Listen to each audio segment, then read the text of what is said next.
Hello friends, welcome to crazy GK trick. दोस्तों, आज के इस वीडियो में इंडियन हिस्ट्री का हम काफ़ी इंपॉर्टेंट टॉपिक डिस्कस करने वाले हैं, धार्मिक आंदोलन। तो काफ़ी इंपॉर्टेंट वीडियो आप सभी लोगों के लिए। दोस्तों, लास्ट में मैंने एक इंपॉर्टेंट टेस्ट इंक्लूड करा है आप सभी लोगों के लिए।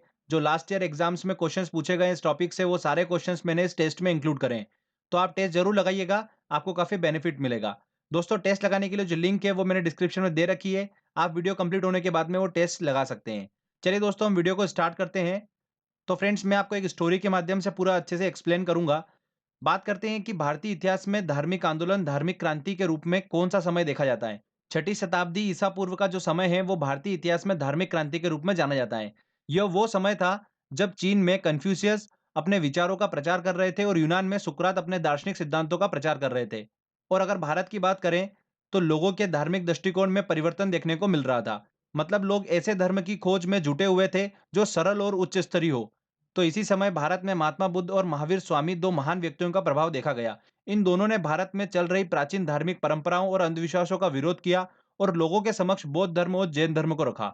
तो फ्रेंड्स, बौद्ध धर्म और जैन धर्म हम दोनों को अच्छे से डिस्कस करने वाले हैं। और इस वीडियो में हम डिस्कस करेंगे अच्छे से बौद्ध धर्म को। इसका जो सेकंड पार्ट आएगा उसमें हम जैन धर्म को डिस्कस करेंगे और सारे इंपॉर्टेंट क्वेश्चन सॉल्व करेंगे जो एग्जाम में पूछे जाते हैं। तो चलिए बौद्ध धर्म को हम स्टार्ट करते हैं। सबसे पहले हम बात करते हैं कि बौद्ध धर्म के संस्थापक कौन है। तो बौद्ध धर्म के संस्थापक है गौतम बुद्ध। इन्हें ही क्या बोला जाता है? लाइट ऑफ एशिया बोला जाता है। ये एग्जाम में डायरेक्टली क्वेश्चन पूछते हैं। देखिए फ्रेंड्स, मैं आपको एक स्टोरी के माध्यम से पूरा अच्छे से एक्सप्लेन करूंगा। तो आप उसको इमेजिन करते चलिएगा, आपको ईजी होगा समझने में। गौतम बुद्ध के जन्म की बात करते हैं तो कब हुआ था? 563 ईसा पूर्व कपिलवस्तु के लुम्बिनी नामक स्थान पर इनका जन्म हुआ था। तीसरी शताब्दी ईसा पूर्व में अशोक ने इसी स्थान पर बुद्ध की स्मृति में स्तंभ का निर्माण कराया था। तो ये डायरेक्टली एग्जाम में क्वेश्चन पूछते हैं, आप इसको ध्यान रखिएगा। बुद्ध जो थे वो शाक्य वंश से संबंधित थे। इनके पिता का नाम क्या था? शुद्धोधन इनके पिता का नाम था, जो कि कपिलवस्तु के एक छोटे से गणराज्य के प्रधान थे। गौतम बुद्ध के बचपन का नाम क्या था? सिद्धार्थ था। जन्म के तुरंत बाद ही इनकी माता का देहांत हो गया था, इसलिए इनका पालन पोषण जो था वो किसने करा था? इनकी मौसी प्रजापति गौतमी ने करा था। इसी कारण से ये गौतम कहलाए। ध्यान रखिएगा, एक काफी इंपॉर्टेंट एग्जाम में पूछा जाता है कि पहली महिला जिसने बौद्ध धर्म को ग्रहण किया था वो कौन थी? तो वो कौन थी? प्रजापति गौतमी ही थी, जिन्होंने बौद्ध धर्म को ग्रहण किया था। ठीक है, आगे बात करते हैं। शुरुआत से ही गौतम बुद्ध का जो मन था वो आध्यात्मिकता की ओर था, पर इनके पिता इसको लेकर काफी चिंतित रहा करते थे। इसलिए उन्होंने, जब गौतम 16 वर्ष के हुए, तब उनका विवाह यशोधरा नाम की एक लड़की से कर दिया। 28 वर्ष की उम्र में इन्हें पुत्र हुआ जिसका नाम था राहुल। परंतु इतना सब होने के बाद भी बुद्ध का मन दाम्पत्य जीवन में नहीं लगा और 29 वर्ष की उम्र में उन्होंने क्या कर लिया? गृह त्याग कर दिया। आगे बात करते हैं। 7 वर्षों तक ज्ञान की खोज में बुद्ध जो थे वो इधर उधर भटकते रहे। इसी दौरान उनकी मुलाकात बिंबसार, उदयक और आलार कलाम से हुई। एक इंपॉर्टेंट चीज ध्यान रखिएगा, आलार कलाम ही सिद्धार्थ के प्रथम गुरु हुए थे। ठीक है, इसके बाद 35 वर्ष की अवस्था में गौतम जो थे वो बिहार के उरुबेला नामक स्थान पर पहुंचे। उरुबेला जो था वो बाद में बोध गया के नाम से जाना गया। यहाँ पर ही गौतम बुद्ध ने पीपल के पेड़ के नीचे ज्ञान की प्राप्ति करी। उन्होंने ज्ञान प्राप्त करने के लिए समाधि लगाई और 49वें दिन ज्ञान की प्राप्ति हुई। तभी से यह पीपल का पेड़ बोधि वृक्ष के नाम से जाना गया। ज्ञान प्राप्त करने के बाद सिद्धार्थ जो थे वो बुद्ध कहलाए, क्योंकि बुद्ध का अर्थ क्या होता है? ज्ञान की प्राप्ति। तो ये ध्यान रखिएगा, एग्जाम में पूछा गया क्वेश्चन है। ज्ञान प्राप्त करने के बाद बुद्ध ने वाराणसी के समीप सारनाथ में अपने 5 ब्राह्मण शिष्यों को पहली बार उपदेश दिया था। तो ये एग्जाम में बहुत बार रिपीट हुआ है क्वेश्चन, इस चीज को ध्यान रखिएगा। पहली बार उन्होंने उपदेश कहां पर दिया था? सारनाथ में पहली बार इन्होंने उपदेश दिया था। इसी चीज को बौद्ध ग्रंथों में क्या कहा जाता है? धर्म चक्र प्रवर्तन कहा गया है। बुद्ध ने अनेक राज्यों का भ्रमण किया और उपदेश दिए। प्रमुख प्रचार केंद्र जो था बुद्ध का वो क्या था? मगध था। इसलिए बिंबसार, उदयन जैसे मगध शासक भी बुद्ध के अनुयायी बन गए थे। इसमें एक इंपॉर्टेंट चीज जो एग्जाम में पूछी जाती है वो है, बुद्ध ने सबसे ज्यादा उपदेश कहां पर दिए? तो उन्होंने सबसे ज्यादा उपदेश कहां पर दिए? श्रावस्ती में उन्होंने सबसे ज्यादा उपदेश दिए। तो ये एग्जाम में पूछा गया क्वेश्चन है और 2-3 बार रिपीट हो चुका है, तो इस चीज को ध्यान रखिएगा। बौद्ध धर्म के प्रचार के लिए महात्मा बुद्ध ने बौद्ध संघ की स्थापना की। बौद्ध संघ वह स्थान था जिसमें भिक्षु अपना घर छोड़कर निवास करते थे और जीवन भर बौद्ध धर्म का प्रचार करते थे। ओके, बुद्ध के अनुयायी दो भागों में विभाजित थे, भिक्षुक और उपासक। तो भिक्षुक किसे कहा गया? बौद्ध धर्म के प्रचार के लिए जिन्होंने संन्यास ग्रहण किया उन्हें भिक्षुक कहा गया। और उपासक किन्हें कहा गया? गृहस्थ जीवन व्यतीत करते हुए बौद्ध धर्म को अपनाने वालों को क्या कहा गया? उपासक कहा गया। समय समय पर बौद्ध धर्म को समझाने हेतु बौद्ध सभाएं आयोजित की गई, जिन्हें बौद्ध संगीति के नाम से जाना जाता है। तो बौद्ध संगीति से काफी एग्जाम में क्वेश्चन पूछे जाते हैं, इसको हम अच्छे से समझ लेते हैं। बौद्ध संगीति मतलब बौद्ध सभाएं। तो एग्जाम में ये क्वेश्चन पूछा जाता है कि प्रथम बौद्ध संगीति मतलब बौद्ध सभा जो आयोजित की गई थी, वो किस स्थान पर आयोजित की गई थी और किसके शासनकाल में आयोजित की गई थी। तो इस तरीके से एग्जाम में क्वेश्चंस पूछते हैं। तो इसमें सबसे इंपॉर्टेंट है तृतीय और चतुर्थ। यहाँ से बहुत बार एग्जाम में क्वेश्चंस पूछे गए हैं। तो आपको दिमाग में चारों रखना है, पर तृतीय और चतुर्थ तो बिल्कुल आपको पता होना चाहिए।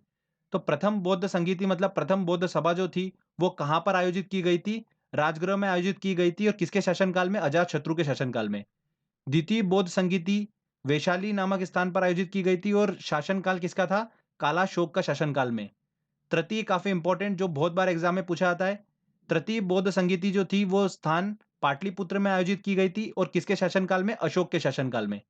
और चतुर्थ बौद्ध संगीति जो थी वो कुंडलवन नामक स्थान पर आयोजित की गई थी। किसके शासनकाल में? कनिष्ठ के शासनकाल में आयोजित की गई थी।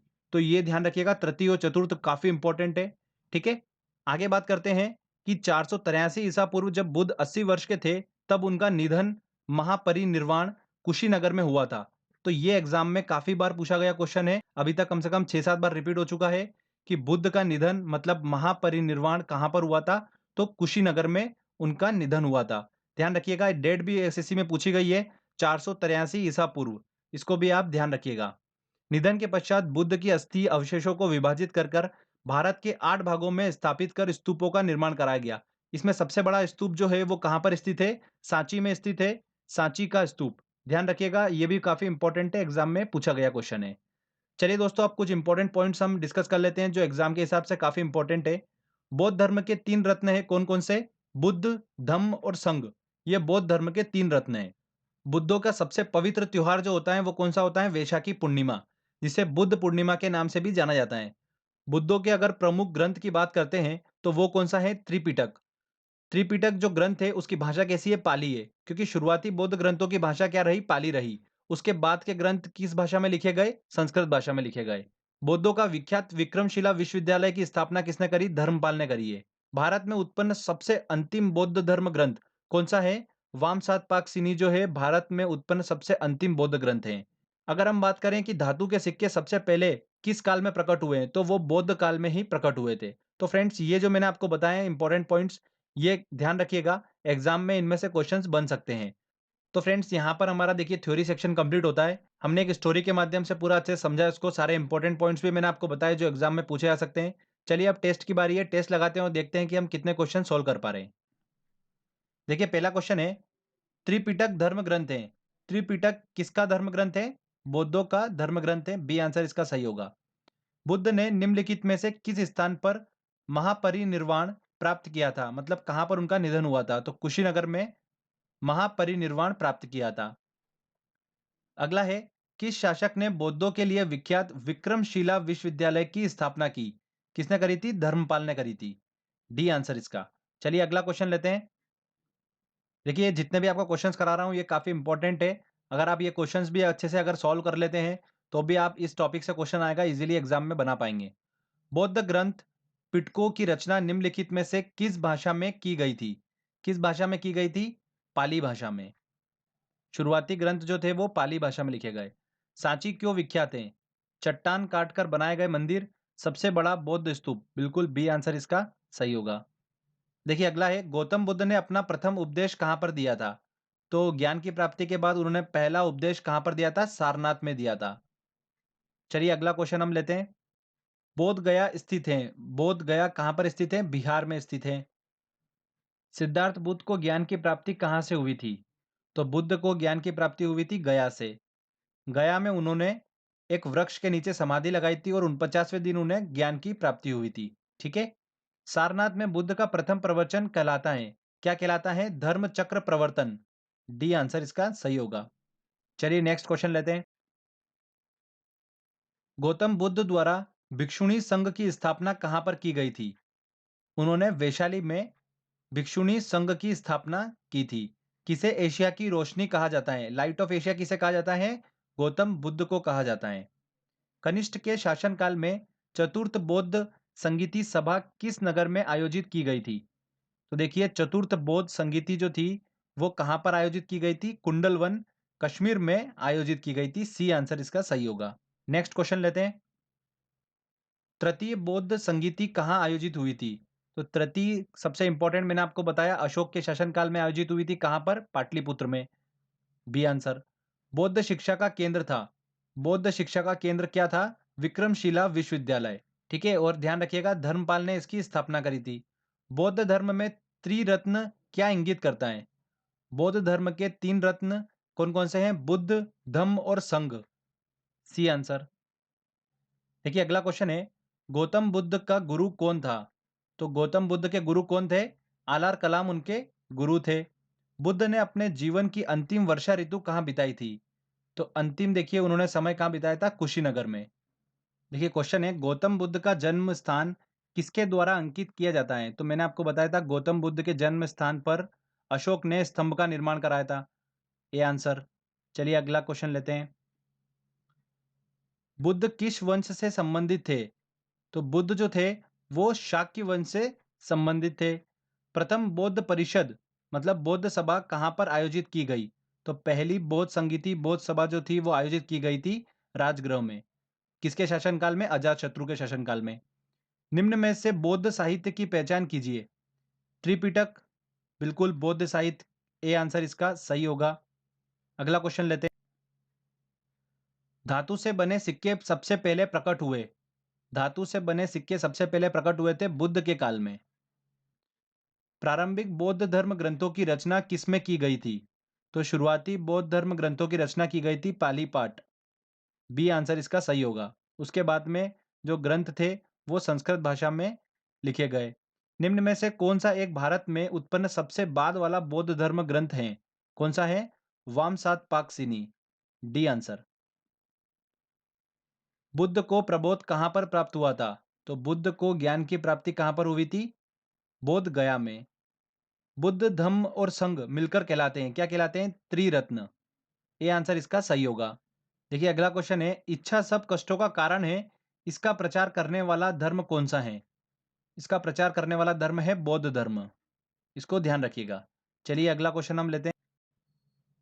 देखिए क्वेश्चन है, बुद्धों के पवित्र अवशेषों पर निर्मित गुंबदकार छत वाली अर्ध गोलाकार संरचना को क्या कहते हैं? क्या कहा जाता है? स्तूप कहा जाता है। सबसे बड़ा स्तूप कहाँ पर स्थित है? सांची में। बुद्ध की मृत्यु किस वर्ष में हुई? 483 ईसा पूर्व। ये आंसर सही होगा। देखिए अगला क्वेश्चन है, भारतीय इतिहास के निम्नलिखित युगों में से किसके दौरान क्षत्रिय एक विशिष्ट पहचान रखते थे? तो बुद्ध के युग में क्षत्रिय जो थे एक विशिष्ट पहचान रखते थे। बुद्ध और महावीर स्वामी जो थे वो क्षत्रिय कुल से ही संबंधित थे। चलिए अगला क्वेश्चन लेते हैं हम। क्वेश्चन है, बुद्ध ने सर्वाधिक उपदेश कहाँ पर दिए? तो सर्वाधिक उपदेश उन्होंने कहाँ पर दिए? श्रावस्ती में उन्होंने सबसे अधिक उपदेश दिए। ये आंसर इसका बिल्कुल सही होगा। तो फ्रेंड्स देखिए, ये 31 हमने क्वेश्चन सॉल्व करे हैं और सारे क्वेश्चंस इंपॉर्टेंट है। और जितना मैंने आपको थ्योरी सेक्शन बताया, अगर आपने अच्छे समझा होगा तो सारे क्वेश्चंस इजीली सॉल्व कर लिए होंगे। तो फ्रेंड्स ये हमारा देखिए फर्स्ट पार्ट जो था धार्मिक आंदोलन का, ये कंप्लीट होता है, जिसमें हमने बौद्ध धर्म को अच्छे से स्टडी करा और सारे इंपॉर्टेंट क्वेश्चंस हमने सॉल्व करे हैं। ठीक है, इसका नेक्स्ट वीडियो आने वाला है जल्दी, उसमें हम जैन धर्म को अच्छे से डिस्कस करेंगे और उससे रिलेटेड सारे इंपॉर्टेंट पॉइंट्स जो एग्जाम में पूछे आते हैं वो भी हम डिस्कस करेंगे। तो आई होप आपको ये वीडियो अच्छा लगा होगा। अगर दोस्तों आपको वीडियो अच्छा लगा है तो प्लीज़ वीडियो को लाइक करिए, शेयर करिए और कमेंट करके बताइए वीडियो कैसा लगा। अगर आपने अभी तक चैनल को सब्सक्राइब नहीं करा है तो प्लीज़ सब्सक्राइब भी कर लीजिए, क्योंकि इस तरीके के जब भी वीडियो मैं अपलोड करूंगा आपको उसका बेनिफिट मिलता रहेगा। तो फ्रेंड्स मिलते हैं अगले वीडियो में। जय हिंद, जय भारत।